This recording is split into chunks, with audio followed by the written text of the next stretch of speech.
Isso, já vamos direto, né? Ah, mas tem vinheta. Boa. Tem vinheta? Então pode rodar, por favor. No programa de hoje, diretamente do Amazonas. Pois é, eu não sou de garapé. O jornalista e radialista. É muito bom sentir em senadores como o senhor a consciência do que é ser e estar senador da República. O senador Plínio Valério. Muito bem, aí está o senador Plínio Valério conversando com a gente. E as redes sociais estão aí para você, Instagram, Plínio.Valério, para você seguir aí nas redes sociais. Ele é do Amazonas. É isso? Não queria o microfone do Plínio. Tá aí, ó. Pô, radialista e esqueceu do... Que voz, hein? Obrigado por estar aqui com vocês, cara. Isso é muito bom, oportunidade rara da gente mostrar o outro lado da narrativa desse pessoal das ONGs, desse pessoal que dominou a Amazônia e que comanda o Brasil. É isso aí, diz que tem muita ONG lá, nem sabe o tamanho da ONG. Não, a gente não consegue, fala em milhares, fala em várias, mas só no Alto Rio Negro, que é a região mais rica do planeta, onde tem 96% da reserva nióbio do planeta, tem 374 ONGs. E lá, o Estudo Socioambiental, o ISA, dominou por algumas décadas, ganhando muito dinheiro, isolando aquele pessoal e os condenando à miséria. Mas todas essas ONGs aí são relativas a quê? A gente está investigando as ONGs ambientais.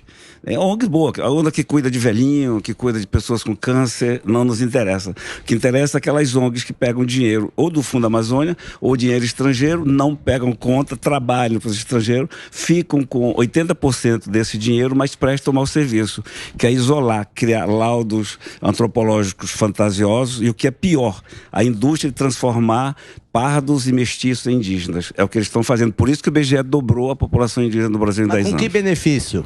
Isolar a Amazônia. Só Isolar isso. a Amazônia. A Fundação Ford, a Fundação Rockefeller, Casa Real, dão dinheiro para isso e isolam em vários aspectos. Isolar para o Brasil não estourar é um dos motivos. E o outro é guardar uma dispensa de riquezas naturais para o futuro da geração deles. Então, à medida que eles isolam, à medida que fazem áreas ambientais, área de proteção ambiental, eles deixam o índio ali isolado, sofrendo. Vocês têm a oportunidade de ver isso aqui. Eles falam muito dos indígenas, mas quando eles conseguem demarcar aquela área indígena, eles isolam os índios. Isso tudo mancomunado, tá? Com o FUNAI e com o IBAMA. Lula não manda na FUNAI no IBAMA, Bolsonaro não mandou, Dilma não mandou. Quem manda lá são as ONGs, que fazem o intercâmbio. Ora ele está na ONG, ora ele está na FUNAI e no IBAMA. É um negócio tão absurdo que eu vou correr o risco aqui, Emílio, de passar por mentiroso. O que há simplesmente assim, chegam na família de Ribeirinho, na família de Mestiço de Pardo, por que vocês não se declaram indígenas? Mas por que eu me declararia? Porque você vai ter Bolsa Família, cota, vai ter saúde e não vai ter a federal, o IBAMA foi lá no teu pé. Aí pronto, aquele cara passa a ser indígena. Assim que estão fazendo na região do Potássio. Simples assim, absurdamente assim. E você sabe que nós, europeus, nos preocupamos muito com a sua região e os seus indígenas. Por quê? Porque fazemos jantares na Europa, cobrando muito caro, passamos filmes tristes dos Yanomamis, tal, não sei o quê. Cobramos muito caro, evidentemente em euros ou em libra esterlina, cobramos caro os jantares, pegamos esse dinheiro pra gente mesmo e do Hyde Park, em Londres, nós controlamos a sua região. Olha só que gostoso. E se você tiver uma ONG, você não precisa explicar para ninguém. Exato. Você pode rachar os benefícios fiscais do dinheiro que entra. O que eu não gosto de vocês europeus é exatamente isso. Só discute a Amazônia lá fora. Exatamente. Não discute a Amazônia aqui. Porque ninguém nem conhece a Amazônia. Não sabe nem chegar. Não, aqui a Amazônia do Leonardo DiCaprio, a Amazônia do Caetano Veloso, do Chico Buarque, não existe. Existe na cabeça deles. Essa narrativa forte que eles implantaram no Brasil, no mundo, mas no Brasil. É o novo colonialismo. Então, esse pessoal que se acha, que defende essa narrativa, não passa de colonizado. Aquela época do Império, que tinha brasileiro que fazia de tudo para ser convidado para o baile do imperador. É esse pessoal. Eles são convidados para o baile e chegam aqui com a narrativa. Senador, tem uma votação recente, até você puder explicar para a gente, dar a sua posição sobre o marco temporal, porque a gente vive num país que há uma insegurança jurídica e isso obviamente afeta negócios, pode mudar um pouco, inclusive investimentos futuros. Como que você enxerga essa questão e o que está acontecendo? Porque eu mesmo tento entender e para mim não é claro. Você tem que entender como uma ditadura do Supremo. O Supremo usurpou a prerrogativa do Legislativo, do Executivo e legisla sobre a aquiescência nossa do Senado. Eu tenho a consciência tranquila que desde 2019 eu prego o impeachment do Alexandre de Moraes e do Barroso. Continuo pregando. Eu acho que no momento que o Senado chamar para si a responsabilidade que a Constituição manda, que é empichar os maus ministros, aí vai voltar a respeito da população. Enquanto não fizer, eles vão fazendo isso aí. Mas como faz isso com a turma com o rabo preso? Os caras puxam a pastinha, ninguém coloca para votação, a gente não sabe quais senadores seriam favoráveis aí a votar isso daí. Como que faz? Tem que esperar a renovação do Senado? Tá na mão da população fazer isso, mas eu acho que só o fato da gente colocar em votação não passa, não vão empichar. Mas se a gente tivesse 15, 20 votos, um mês aí falando do impeachment, a população já olharia para nós com mais detalhes. Então, mas senador, mas isso aí, porque o que o cara tem que entender é o partido que perdeu a bagaça que vai pro Supremo. Quando o partido que perdeu, ele vai, é que nem o tapetão. Se ele existia o tapetão antigamente, que o cara, o Eurico Miranda, ele pro Vasco perdia isso. Lá, ele ia no tapetão, aí o cara... Bom tempo de Vasco. Então, mas é exatamente isso que acontece. Aí o que acontece? O Supremo, ele tem que meio que legislar. Então ele se resolve ali numa treta que seria do parlamentar, que seria da Câmara e do Senado resolver. Só que o que é triste, que eu tava vendo lá, acho que foi esse negócio do dia 8. Porra, você vê o ministro da Suprema Corte batendo boca. Isso aí tem que ser no Senado, tem que ser na Câmara. Porra, quantas vezes a gente ligava na TV Câmara, tinha aqueles discursos, um falava assim, esse tem razão, esse não tem razão, e não sei o que, a população acompanhando aquilo. Hoje você vê lá os caras do STF, porra, a Suprema Corte já batendo boca. É feio. É feio, você vê, senador. Vê ministro é feio, sair da sessão dizendo que vai para Portugal, não vai poder votar, que vai é um desrespeito total. Por quê? Porque eles se acham semideuses. Eles pensam que o prédio do Supremo é o Olimpo, e não é. E não é, porque nós podemos mostrar que não é. Eu estou com uma PEC lá que estipula em 8 anos o mandato de ministro, apresentada em 19, só agora vai ter relatoria, porque o Anastasia relatou, mas saiu. Agora vai ter para discutir. Esses caras precisam sentir que são humanos. Eles saem lá, tem ninguém que vai sair em 2043. Meu Deus. É terrível. Então um cara desse vai sair com 75 anos. Escritório em Nova York, casa em Nova York. Mas para eles se sentirem, a população pressiona. E aí eles já trabalharam uma onda de terror justamente para limitar essa pressão do povo. Hoje o povo tem medo de cobrar certos políticos. Isso, o senhor concorda? Mas no dia que a população, no dia que a população puder escolher seus membros, isso eu não tenho muita esperança, mas é assim, é fácil escolher um senador. Pega, vê se ele tem problema com a justiça. Se ele tiver, não serve porque você quer. Porque ele vai, sim, ser cauteloso em relação ao Supremo. E pega aqueles que não têm. Eu não tenho por que ter respeito pelo Alexandre de Moraes. Eu não tenho por que respeitar o Barroso. Ministro que expõe sua opinião, que dá sua opinião. Ministro que quer decidir sobre aborto quando a lei está lá, que proíbe, só em casos especiais. Ministro que decide sobre a maconha, cara. Que decide, aliás, se alguém quiser a minha cota, quando tiver, eu vou fazer. Mas, ministro, a política não tem vácuo, né? Esse é que é o problema. O que você falou, Emílio, são maus, não é nem partido pequenininho, são maus senadores. Eles perdem a votação, aí vão, aquele brinquedo, aquele garoto que chuta o brinquedo, cai e não quer mais o brinquedo. Aí vão lá pro papai Alexandre de Moraes, pro papai Barroso e pede. É tudo o que eles querem. O Gilmar chegou a dizer, olha, eu não vou lá no Congresso pedir, eles vêm aqui. Exatamente. Mas se eles tivessem a dignidade, a humildade, se não fosse semideuses, eles dizem, isso aqui é interna corpore, isso aqui não é conosco. Mas e o poder? Mas eu nem abro uma... O senhor sabe, o senhor é senador é poderoso, é 81. O senhor toma Blue Label. A Câmara é o Red Label. É Blue Label, que tem o poder, que é os 81 lá, é tudo bonito, e o Red Label, que é a Câmara baixa. É lógico? Baixo clero. Não é do alto clero. Passaporte do senador. Claro, pô. Mas de que, é outro padrão. O meu vai vencer, e a minha mulher reclama muito, que eu não viajei até agora, né, esse passaporte. Mas de que adianta ter esse poder e não exercê-lo? Agora imagina se você tivesse uma caneta, se tivesse poder de uma canetada, você ia mandar mais que o imperador. É um poder espetacular, senador. Sim. Mas hoje a gente está delegando esse poder ao Supremo. Esse poder só vai ser exercitado quando a gente tiver consciência do que é ser senador. Vou dar exemplo. Eu sou um cara humilde. Eu pesco, eu ando em balsa, eu ando em coisa. Todo mundo se assusta quando me vê, porque ninguém vê senador, né? Todo mundo nunca viu um senador na vida. Aí que aperta a mão e tirar a fotografia. Mas eu sempre vou dar com exemplo. A FUNAI outro dia queria que eu assinasse um documento me comprometendo a não divulgar as gravações da TV Senado. Eu rasguei o documento e falei para ele, olha, vocês estão enganados. Eu comuniquei que eu não pedi para eu comuniquei que iria. Teve um ministro do dia do Supremo que eu liguei para ele, falei, quando vocês vêm aqui é tudo humildade. É voto, é pedindo voto, é mostrando o currículo escambau. E agora você está fazendo isso. Mas é difícil, Emílio, você ter essa postura. Eu não estou dizendo que eu sou melhor que os outros, vantajoso, herói, porra nenhuma. Não estou dizendo isso, não. Eu estou dizendo que eu posso fazer e que não tenho medo de ministro, porra, porque eu represento a população. Quantos pensam como o senhor?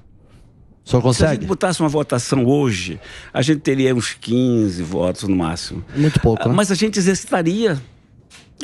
A população tem que tomar conhecimento disso, de que o Senado pode. Mas o Senado parece que está morto. É impressionante. A gente não vê nenhuma manifestação do Senado. A gente não vê uma manifestação. Quando você fala assim, como Senado, né? Porque como senador a gente faz constantemente. A gente não vê. No dia 16 de abril de 2019, eu fiz um pronunciamento. Presidente Rodrigo, as tempestades perfeitas só acontecem porque a gente ignora os mais sinais, os pequenos sinais. Estamos ignorando. A população já percebeu, não tem respeito, precisamos pichar o ministro, senão a tempestade vai vir. 2019. E veio. A boiada passou, cara, não tem jeito. Esses caras, quer dizer, jeito teria. É como voltando para as ONGs dominaram a Amazônia, não tem jeito. Enquanto a gente não empichar o ministro, não vai ter solução. Não, mas na época do Renan, ele brigava. Sim, o Renan brigava. O Renan quebrava o pau com o Senado. Isso. Hoje em dia tá tudo meio... mas... Tá meio esquisito. Eu só tenho a consciência. Agora, uma coisa que eu não consigo entender é o seguinte. Por exemplo, os problemas da Amazônia. Porque a Amazônia... Nós tivemos um ministro aqui, o Salles. O Salles foi ministro sem conhecer. Ele não conhecia. Ele só foi para a primeira vez que ele foi para lá, ele já era ministro. Por que não se deixa o Manauara, o amazonense, o cara que está nessa região norte, resolver o problema deles? Por que Brasília tem que resolver um problema que as pessoas nem sabem o que é? Não. Foi dominado, as ONGs dominaram. Quem manda na FUNAI, quem manda no IBAMA são as ONGs. É dinheiro internacional. O Brasil aceitou dinheiro internacional para suas políticas ambientais. E na minha cidade, tem um ditado que diz assim, quem aluga sua bunda não escolhe onde sentar. Mas foi na época do FHC, né? Foi o Fernando, foi a mulher do Fernando Henrique. Foi a mulher do Fernando, a dona, o Brasil alugou, o Brasil alugou a bunda, o Brasil aceita dinheiro para a política ambiental. A Marina é respeitada. A Marina é um instrumento, ela é um boneco dos ventrílocos de fora. A Marina não me preocupa muito, porque ela é simplesmente um instrumento. Eles empoderam, eles criam o instituto para dar comendas, para dar títulos. Eles criam o instituto para cuidar das contas das ONGs, auditar as ONGs. É tudo, é uma engrenagem que funciona. Mas e como é que acaba com essa engrenagem aí, senador? É difícil. Porque assim, se você vai... Se você já entrou, meu amigo. Se você já entrou com tudo. Se você tenta pegar os recursos da Amazônia, você vai destruir o planeta. E se você é contra a ONG, você é o bandido. De qualquer forma, você acaba com o negócio. Como é que faz para resolver isso? A gente vai tentar, no final da CPI, de apresentar CPI das ONGs, né? CPI das ONGs. Projetos de resolução, projetos de lei, para dar luz, jogar luz nessa escuridão. O dinheiro entra. Por que ele entra? Quem controla? Porque não tem controle nenhum. Se você pegar qualquer dessas ONGs aqui, eu vou dar uns 2 exemplos, se vocês permitirem, elas recebem do estrangeiro 87%. O resto é local. E gastam entre si até 85%. O Emílio vai fazer uma palestra em Nova York, o outro vai fazer... Gostoso, hein? A importância do cocô da borboleta... Então, negócio. Mas o que acontece é o seguinte, por exemplo... Por que começou o negócio da ONG? Começou lá na época do FHC, da dona Ruth Cardoso. Porque era o seguinte, o Estado não tem condição, então o terceiro setor vai organizar o negócio. A princípio, você pega o Greenpeace antigo, era até bonito o negócio, mas hoje é uma empresa, é um puta de uma indústria gigante. É uma indústria gigante e fica interferindo nessa... O que foi, Dedê? Break? Mas além das Pro ondas, Greenpeace? depois do... Depois... As ondas? As baleias. As baleias? As baleias? Sou eu. As baleias ou as tartarugas? Mico-leão dourado. As tartarugas. Oi? O que é? O que foi? Tem me uma cortaram, coisa também ele que- me corta. Depois do break eu vou perguntar. Depois, ó, deixa eu passar aqui para você, ó. O Instagram é Plínio.Valério. Senador, tá conversando com a gente aqui, ó. Ele teve quase 1 milhão de votos dos amazonenses. É muito gostoso falar com o Brasil inteiro. E a gente tá batendo um papo aqui. Se você quiser, mande a sua pergunta ou vá direto para as redes sociais do Plínio.Valério. Já já a gente volta.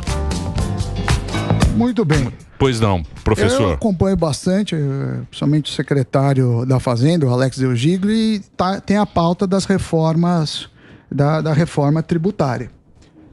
Queria saber a sua opinião, porque muitos defendem e falam assim, olha, o Amazonas tem que ter um sistema de...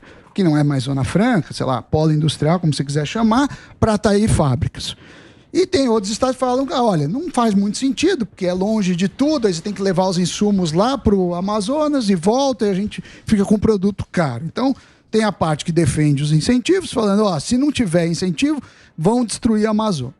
E tem o pessoal que é contra. Qual que é a sua posição e por quê? Essa guerra vai continuar com a Avenida Paulista, sempre. A nossa indústria lá com a indústria de São Paulo aqui. Nós vivemos em condições realmente de ter subsídios. Mas fumar o cachimbo tanto entortou a nossa boca. Hoje a gente depende da Zona Franca. Primeiros 50 anos dependíamos, agora com mais 50. É verdade, sim. Se tirar subsídios, as fábricas devem sair. Agora, é um engano pensar que ela fica no Brasil. Vai para o Paraguai. Agora, a Zona Franca, e nessa questão da hipocrisia, e é bom a gente mostrar tudo com o meio ambiente, o Amazonas tem preservado da sua floresta 97%. Graças à Zona Franca. Foi objetivo? Não, foi consequência. Montou a Zona Franca em Manaus, todo mundo veio se empregar em Manaus. Largou a motosserra, largou o Tessalo, largou o Machado. Agora, olha a hipocrisia. Nós temos 56% da população abaixo da linha da pobreza. A pergunta que fica é, vale a pena preservar? 97%. Então a gente não pode abrir uma reforma tributária. A gente quer sim preservar a Zona Franca nas garantias constitucionais, mas não é tudo. Se levar para a lei complementar, a gente vai dançar. Agora, me pergunta qual vai ser meu voto. Contra a reforma. Uma reforma que não reforma, não é reforma. E ela castiga o serviço, castiga todos nós aqui. E quer centralizar mais o dinheirinho. Brasília. Aí cria um fundo, aí você arrecada no teu estado, vai tudo para Brasília e a Brasília de forma, né, benevolente vai mandar de volta para você. Só o idiota, só o hipócrita, só quem tiver junto e mancomunado acredita nisso. Eu não acredito. Eu estou senador para alguma missão. Um cara como eu, radialista, vereador, sai para o Senado, tem que ter alguma coisa a mais para fazer, senão tem que voltar para casa. E uma delas é voltar sempre com a população. Vocês me devem uma coisa aqui, que é a lei de autonomia do Banco Central. É de minha autoria. Se não tivesse um Banco Central autônomo, já era. Estava emitindo moeda doidado, custeando Bolívia, Venezuela, Cuba. Querem derrubar. Querem derrubar, não consegue. Ele vai ter que engolir, já engoliu. Então essa lei realmente é de autoria do senador, mas você sabe que você falou um negócio agora que eu não tinha pensado, né? Porque fica aquela coisa, que é uma briga por causa do incentivo da Zona Franca. A gente teve aqui, acho que foi um vereador, ele falou, a Zona Franca é muito importante para quem mora lá, para o amazonense. E isso é verdade o que você falou. Se você tirar o incentivo da Zona Franca, o cara vai pro Paraguai. O Paraguai, ele quer ser a China da bagaça. Os caras estão fazendo de tudo para você morar no Paraguai e manter os teus negócios no Paraguai. Então não tem mais bobo. Não tem mais bobo no negócio. Então a gente tem que pensar direito para fazer essas coisas, porque você pode prejudicar o negócio e o cara vai embora. Faz assim para ir embora. E nos obrigariam a buscar soluções. Eu até acho que nós deveríamos ter saída nesses 50 anos. Devemos ter no futuro, mas no momento não tem. Eu nunca pensei na minha vida ter que estar defendendo a Zona Franca com unhas e dentes, como estou agora, porque a minha missão me obriga a isso. Eu era contra esse tipo de coisa, de subsídio. Então, nós dependemos da Zona Franca. E na reforma tributária, a gente faz lobby de verdade, como fazem os paulistas. O paulista tem que entender que os implementos que a gente usa lá, Zona Franca, a maioria vem de São Paulo, cara. São milhares e milhares de empregos em São Paulo para fornecer emprego. Então essa briga é coisa boba. E essa reforma, voltando à tua pergunta, não reforma coisa nenhuma. Ela só cria mais taxa, aumenta imposto, não corta na carne nem 1 milímetro. Então não reforma nada e como tal tem que ser rejeitada. Vai ter muita mudança. E com essas mudanças volta para a Câmara. Voltando para a Câmara começa a novela de novo, ou seja, não sai tão cedo. Essa reforma, né? Ela volta para a Câmara, porque a gente vai mexer. Mas como é que esse governo vai arrecadar agora? Os caras precisam arrecadar 150 bi, né? Um pouco mais até, pro ano que vem, né? Por ano que vem. Diz que não consegue. Pois já pensou se ele tivesse poder de emitir moeda? Né? Tava um negócio de doido. É imposto, essa coisa introduzida pelos portugueses para nós, quer dizer, tem problema? Aumenta o imposto. Tem problema? Aumenta o imposto. É só o que eles sabem fazer. Eles não cortam na carne. Eu vi aqui alguém falar dos excesso de ministérios. Quer dizer, se cria mais ministérios, mais despesa. Se compra avião de 400 milhões, mais despesa. Então, para nós que temos a responsabilidade, nós, e não o Supremo, porque nós representamos vocês, bem ou mal, somos representantes. Mas passou o arcabouço fiscal, passou a lei de estatal, derrubaram tudo. Isso foi no Senado. Mas é o que tu fala, o parlamento ele é fascinante, mas o parlamento vive da maioria. Eu estou aqui porque a maioria me colocou aqui na votação de senador. Então a gente tem que se quedar. Eu não posso ser aquele menino que chutou o brinquedo, não quer mais o brinquedo, que tropeçou no brinquedo, não quer mais, e correr para a mão, para o colo do Gilmar, do Barroso e do Moraes. Eu tenho que aguentar o tranco, perdi uma votação. Política, ninguém mata e política ninguém morre. Política, você tem uma votação que você perde hoje, perde amanhã, ganha depois. Eu mesmo participei de 14 eleições, cara. Perdi 10. Ganhei 3 para vereador e a mais importante, que é de Senado. Estou aqui com vocês na qualidade de senador. E é um cara que foi derrotado 10 vezes. Então, na vida não tem... Mas quando você coloca um projeto, vocês vão votar. A oposição pensa... Você que vive lá, a oposição realmente pensa no bem do país, no bem da pauta? Ninguém está pensando em Ninguém bem. pensa nada. E perde. Eles votam por picuinha. Mas me permitam falar de uma coisa. Mas o voto é por picuinha? O governo divulgou lá, eles têm lá acompanhamento de quem vota com eles ou não. Para aquele controle das emendas. Eu votei com o governo, eu não sabia, não tenho 68%. Eu votei, e sou anti-governo. Mas quando é bem para o Brasil, é bom para todo mundo, para nós. Eu não vejo uma oposição como eles faziam com o Bolsonaro. Essa oposição não. Quando é boa, ela vai junto. Um cara opositor como eu votou 67% na CCJ, tá? Então, mas o Bolsonaro foi o cara mais perseguido da história. Acho que não teve outro. Não, até hoje. Mas o senhor votou sim no arcabouço, né, fiscal? Sim, a gente... Veja bem, a gente precisava do norte. A gente precisava... Não, eu votei não. Eu vou já pega aí coisa que a gente precisa... Puta, lá vai o Sami com a gente pensava assim... Lá vai o tira-teima. Puta Zé Capivara. A gente vai no VAR de um norte. Ele te deu esse norte. A Folha tá que você votou sim. A Folha diz que eu sou bolsonarista o tempo todo, né? Mas se eu votei sim, não, sim. Aqui tá falando não tem como negar. A votação é sim, veja bem. Porque a gente defendia o norte. Qual é a posição do governo, cara? Me diz qual é a tua posição. Você não pode legislar numa questão tributária se não sabe qual é a posição do governo. Quando ele dá um arcabouço que a gente fez muito aqui, pelo menos é um norte para a gente combater. E a gente tinha que avançar nesse momento para a discussão que levaria à reforma. Mas se você perguntar se reforma hoje, é contra. Agora, tem Zona Franca no meio. E lá em Manaus, quando a gente vota com alguma coisa, vão dizer que é contra a Zona Franca. E ser contra a Zona Franca, tira todos os seus votos. Defender não dá um. Né? Mas tirar voto a gente tem é o espírito de sobrevivência na questão de Zona Franca. Mas eu tenho votado sim. É bom para o governo, é bom para nós. Agora não foi bom para eles, não foi bom para nós, não é bom para ninguém. O senador, e agora, né? Você vê que agora o Supremo entrou no você vê o voto da Rosa Weber de negócio de aborto. Pelo amor de Deus. Porque agora eles entraram na treta dessas pautas espinhuda. Já deram uma regadinha e vão jogar na mão de vocês lá. Falou, então vocês vão resolver agora? Vocês vão resolver esse problema aqui agora, porque a gente parou. Porque se você pensar bem, uma tartaruga, ela tem mais direito que uma criança. Sim. Nessa votação de aborto, de coisa assim. Tem mais direito a tartaruga. Sim. A tartaruga ela é mais importante do que o ser humano. preocupa mais. Mais importante do que o ser humano. Por quê? Porque virou essa discussão que fica anos e anos discutindo, cada um vem com uma coisa, você fica às vezes meio perdido, não sabe direito dos banheiros agora, a gente também não sabe disso aí, se tem ou se não tem. Isso tudo é coisa de europeu, cara. A gente está importando por coisa que não tem nada a ver com a gente. Aborto, maconha, banheiro, não tem nada a ver com a gente. O europeu... Mas não tem que resolver isso? O europeu, ele aceita ser traído pela mulher se o relacionamento foi carnal, não foi sentimental. O brasileiro aceita isso? Então não tem, cara, é imposição, é modismo. E aí eu volto para a questão das ONGs. São elas que implementaram essa narrativa que importam esse tipo de coisa, necessidade que nós não temos.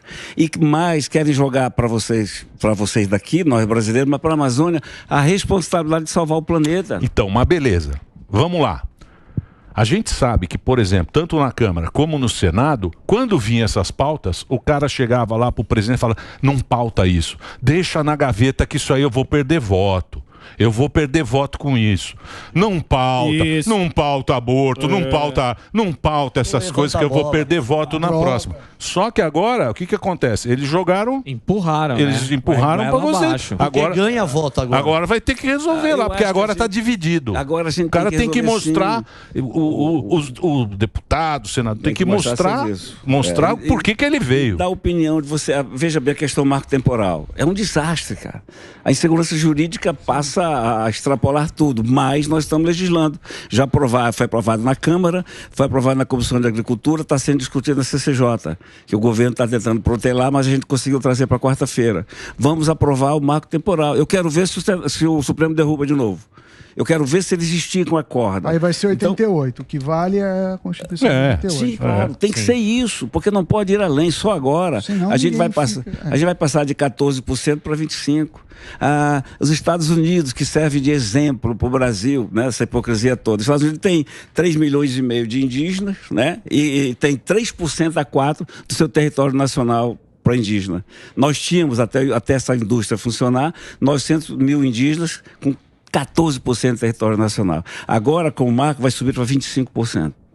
Eles isolam, você estava perguntando, o potássio em Altazes, lá no Amazonas, supriria o Brasil em 25%, deixaria de importar o potássio, mas eles criaram indígenas, espalharam indígenas e requereram uma área indígena. Só a suposição de que vai ser uma área, eles já começam a agir. Mas agora, isso é ONG? É ONG. Agora fazem isso o quê? Sozinho? Claro que não. Eles têm a sociedade, né? O conluio com o judiciário. Sempre tem um procurador federal, um juiz federal, um cara de plantão para fazer o que o partido pequenininho quer. Liminar. Encontrar o caco de uma cerâmica não sei aonde, plantado ou não encontrado, para as obras. E tudo é uma engrenagem que funciona, cara, com tudo. CPI das ONGs. Aqui na Jovem Pan já é a terceira vez que eu devo estar por aqui, a gente tem a Band dando. As outras não deram uma linha, nem reconhece que tem. Tá tendo nessa CPI. Tá tendo essa CPI. Não, eu vi. Acho que foi aqui na Jovem Pan mesmo. Foi assim, eu vim no direto ao ponto. E tá rolando muito bem. Porque a gente pegou o pessoal, você que é bom de números aqui. Fundação Amazonas Sustentável. O presidente deles é consultor do Vaticano para assuntos ambientais, né? É um enganador. Arrecadou em 15 anos 400 milhões de reais, em 15 anos. Que ele reconhece, que está lá na prestação de contas. E o que entrou, que não foi. Então, você que é bom de número, 400 milhões de reais daria para fazer o quê em 15 anos, cara? Não, isso é um caso, né? Não, estou dando um caso. Tem caso aqui, Amazon, o Instituto levou lá, pega um Amazon, realizou um curso, um treinamento, em 3 dias, 7 cursos em 3 noites, gastou 618 mil reais. A outra, que a Marina é a consultora, pegou 14 milhões, gastou para fazer o projeto deles, que eles executaram 6 milhões e 800 reais. Meu Deus. O que você acha da Marina? É um boneco. É um fantoche na mão dessa engrenagem. A Marina não tem essa importância, cara. Ela é empoderada por esse pessoal. Empoderada, internacionalmente conhecida. O que ela faz em benefício do ser humano? Nada. Ela chama o agronegócio de ogronegócio. Sim. Com desrespeito a um pessoal que sustenta o país. E agora, com essa demarcação de terra, com a queda do marco temporal, nós vamos perder os pequenos produtores. Sim. A alimentação vai aumentar, vai encarecer. E qual é o maior prejudicado na alimentação? O pobre, o trabalhador. E o senhor vê um desfecho bom nessa CPI? Porra, pelo que ele está falando. Sim, porque nós vamos... mas não mostrar sai nada, as coisas, Mas chega veja no bem. final, às vezes, não acontece nada. Não, a gente vê mas isso. pelo menos eu trouxe para você a realidade. Você tem o outro lado da narrativa. Nós mostramos caciques, pajés, índios, acesso, né? dizendo, olha, nós não queremos terra, nosso problema é dignidade. É mentira, então você tem o outro lado. Agora nós vamos para as leis, para jogar luz. Então, mas aí volta, Emílio, aquilo que você falou, que corre para outro lugar. Nós temos que correr para o Ministério Público Federal. Vamos enviar o relatório para ele, para a Federal, pedindo providência. Não somos nós que vamos dar a providência. Então, não deu em nada, mas a culpa não é nós. Eu espero vir aqui com vocês para divulgar o relatório. Nós temos que cumprir o nosso papel. Agora, é uma CPI civilizada lá. Ninguém prende ninguém. Mas o Estado, será que vai ter condição de segurar essa bucha? Porque é o seguinte, o narco está entrando lá, né? O problema é o narcotráfico. Sim, mas quanto... O Brasil, é perigoso o Brasil virar um país de igual o Colômbia. Mas cadê as operações combatendo o narcotráfico? Vocês têm hoje, na Amazônia, no lugar do Potássio, Antazes, descendo de helicóptero, Ibama, todo mundo de preto, Ibama Federal de fuzil na mão, expulsando o pequeno produtor, dando 5 horas para ele sair. Esse pessoal é um tremendo leão com o fraco, e é gatinho, e é nanico diante do narcotráfico. O narcotráfico é um poder paralelo que está tomando conta da Amazônia, aquele vácuo que as ONG tomariam, eles só querem saber da questão ambiental. ONG nenhuma dessas quer saber de narcotráfico. Aquele tempo de levar nosso minério, disso já foi. O mais valioso é levar o nosso conhecimento. Quando você vê um cara desse da ONG fazer um estudo, pesquisa, ele roubou o conhecimento. É só pesquisa perguntando, aí faz as teses, os livros, não bota o nome da pessoa. Levam todo o nosso conhecimento. Então agora o negócio da pimenta baniu, né? O Isa vende cogumelo, Yanomami. Tudo isso balela, cara. Tudo isso ganha dinheiro à custa deles. Tem uma cerveja na Irlanda, sei lá, na base de pimenta baniu. Como tem picareta no mundo. E o Brasil tem muito trouxa. O nosso problema é que aqui tem muita gente boa. Ou muito esperto também. Não. Esperto é isso. O cara faz na Irlanda, ele faz uma cerveja dos Yanomamis. E eu estou tentando, em São Gabriel, saber quem fornece a pimenta banil. Até agora eu não consegui. Ou seja, eles já levaram a pimenta para lá. Ou então enganam. Então é em nome dessa gente, por isso que eu estou aqui e sou grato a vocês, né? Que me chame de mentiroso, não tem problema nenhum, mas o que eu estou falando é verdade. Essa Amazônia, cara, das mulheres com seios pontudos, dos índios sarados, não existe. Existe um pessoal que é nanico, porque não tem água potável. Se você pudesse mostrar aquele vídeo dos caras atravessando a cachoeira, aquilo é um crime, cara. Os índios coripacos saem para chegar na sede, para receber Bolsa Família, levam 3, 4 dias, porque tem que atravessar 9 cachoeiras. Meu Deus. Quando que uma estrada de 16 quilômetros resolveria o problema deles. Mas as ONG não deixam, sabe por quê? À escola também, porque não é costume indígena. Não é costume indígena. Vai empaquetar o meio ambiente, sabe? Enquanto isso, tá lá, a Noruega no petróleo, a Alemanha no carvão natural, Estados Unidos na madeira, crime organizado, Canadá na madeira e no nióbio. Nós temos então, mas isso é uma empresa? É uma empresa? Eles que tem lá os noruegueses, tem negócio de petróleo. Tem alumínio no Pará. Mas eles exploram o petróleo dele lá. A Noruega mesmo agora, na Guiana, estão incentivando os Estados Unidos, quer criar lá uma base para explorar o petróleo. Sim. É colado no Brasil, cacete. É colado no Brasil e nós não podemos fazer o nosso. Por quê? Por causa da narrativa. Aí entram os colonizados achando que são colonizadores a propagar a narrativa e nos impedindo de sobreviver. E o Macron quer entrar aí. Porque o Macron é da Guiana, né? Olha, em 1530, Martim Afonso chegou ao Brasil, mandado pelo rei Dom João III. Primeira coisa que ele viu no Brasil, 2 navios franceses roubando nosso pau-brasil. 1530. Os franceses já não roubavam, cara. Continuam roubando. Aí, ó. Ou será, mas você vê futuro nisso ou não? Ou é melhor a gente embora? Aceitar a derrota. Aceitar a derrota. Não, é importante aceitar a derrota. Não, eu acho que aceitar a derrota é um plano. Eu acho que a gente está dominado, mas não pode aceitar a derrota. A gente tem que lutar. E o meu papel é abrir a caixa preta e mostrar para vocês a nossa realidade, que é totalmente diferente do que vocês pensam. Exatamente. O índio toma água que passa no rio. Vai tomar aquela água. Diarreia, rins, fígado. Eu levei um poço artesiano, cara. R$7.500. Custou nada, né? Para lá, mas eu levei do meu bolso, ajudando lá. Tem água potável pela primeira vez na vida. A etnia Apurinã Tu vê os índios tudo pequenininho. Tomar uma água do Rio Negro, hein? Pelo amor de Deus. Pois hein? Então o pessoal, mas tem água lá correndo. Então, dependendo desses babacas, das ONGs, eles vão continuar tomando água do rio. Vão continuar que é costume deles. Gimanchi, porque é costume. E o índio não tem mais aquele índio imaginário, não tem mais. O índio hoje é Starlink. Todos eles fazem um pedido para mim, quero Starlink. Porque liberta. Os liberta de se comunicar com a família, todas as questões, eles ficam felizes da vida quando a gente leva a internet, leva barco. Mas quem gosta é o Sebastião Salgado, aquelas fotos em preto e branco que ele faz.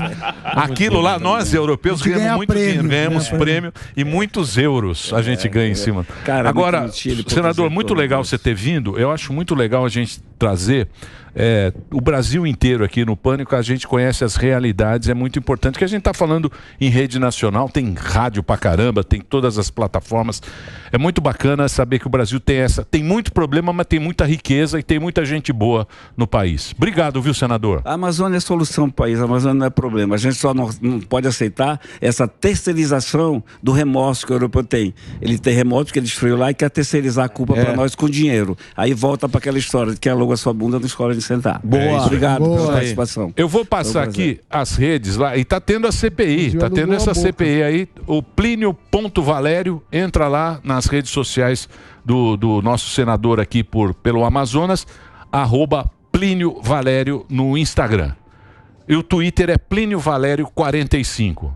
É tucaninho, senador? Tucano, hein? Tucano. Tucano é... Tucano é bicudo. Tucaninho é. Tucaninho. Precisamos. Você sabe, né? Precisamos. Sem brilha. Você votou também no Precisamos. Lula! Como você votou? Lula! Sabe quem é? O senhor Miyagi. Você lembra lá o senhor Miyagi agora? Que coisa, hein? Obrigado, viu, senador? Pô, papo muito bacana. Gostei. Muito bacana. Acho muito legal a gente trazer aqui o Brasil inteiro. Vamos pro break? Bora. Então, por favor, manda o break. Uau, Fuginho, como que tá, Fuginho?